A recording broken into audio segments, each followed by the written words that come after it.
but we have to do it. We said 2 missions. One was hospitals, second was individual responsibility. Individual responsibility is about discipline, it's about selflessness, and it's about being informed. The basic point is stay at home. The point is stay at home. I know it's hard to stay at home. And I know everyone thinks, I can go out and I can be smart and I won't get infected because it's me. I'm a superhero. It's not going to be me. That is not true. And it's not just about you. It's not just about your health and your life that you're playing with here, my friend. You can infect other people. So I've been trying to communicate this many different ways for many days. We still see people coming out who don't need to be out. Even for essential workers, people have to be careful. And again, I've been trying to communicate that everyone is subject to this virus. It is the great equalizer. I don't care how smart, how rich, how powerful you think you are. I don't care how young, how old. This virus is the great equalizer. My brother Chris is positive for coronavirus, found out this morning. Now, he is going to be fine. He's young, in good shape, strong, not as strong as he thinks, but he will be fine. But there's a lesson in this. He's an essential worker, member of the press, so he's been out there. If you go out there, the chance that you get infected is very high. I spoke to him this morning, and he's going to be quarantined in his basement at home.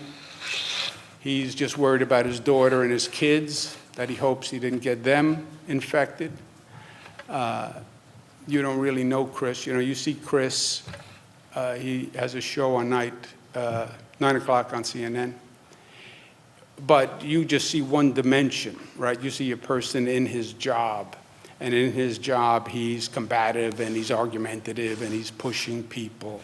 But that's his job. That's really not who he is. He's a really sweet, beautiful guy. And he's my best friend. My father was always working, so it was always just me and Chris. And he's a lawyer also, Chris. He's a lawyer because growing up, the decision point came to what do you want to do after college? And my father was a very strong personality. And my father basically suggested forcefully to Chris that he should be a lawyer.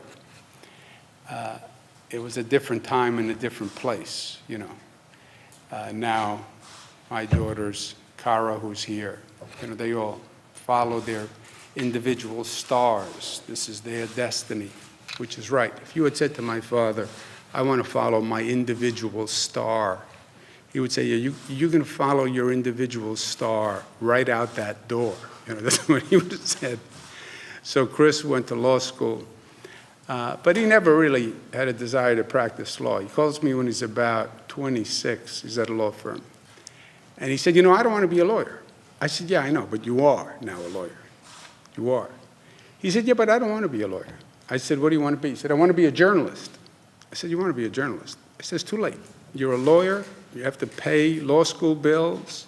You didn't go to journalism school. It's too late. No, I think I can do it. And God bless him. He quit the law firm, went to work for Fox TV, which is a whole separate conversation in the House, and then worked his way up. He's at CNN. He does a beautiful job. But a sweet guy. And now he's quarantined in the basement. But he's funny as heck. He says to me, even the dogs won't come downstairs, he says. But he is concerned about his wife and his kids. But the reason I raise it is he's smart. He's social distancing, yes. But you wind up exposing yourself. People wind up exposing you, and then they find out they're positive a couple of days later. And I had a situation with Christopher 2 weeks ago that I even mentioned. My mother was at his house.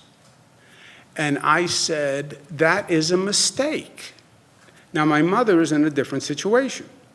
She's older, and she's healthy, but I said, you can't have mom at the house. And he said, no, mom is lonely. She wants to be at the house. I feel bad. She's cooped up in the apartment. I said, yeah, I feel bad she's cooped up in the apartment too. But you bring her to your house, you expose her to a lot of things. You have the kids there. You have your wife there. You're coming and going. Your wife is coming and going. And you could expose mom to the virus. And love is sometimes a little, needs to be a little smarter than just reactive. And we had a whole discussion. And truth, now he's informed, I'm informed. Was that dangerous? Was that not dangerous? So I went back to Dr. Zucker. I said, look, we have to tell people, what are the rules? How does this work? That's when I came up with Matilda's Law. And I said I named it for my mother. And it was very clear about people who are older and what they should be exposed to. My brother, that was 2 weeks ago. If my brother still had my mother at his house, again, out of love and comfort, and my mother wanted to be at the house anyway, by the way. She didn't want to be sitting at home in an apartment. So she would have been doing what she wanted to do.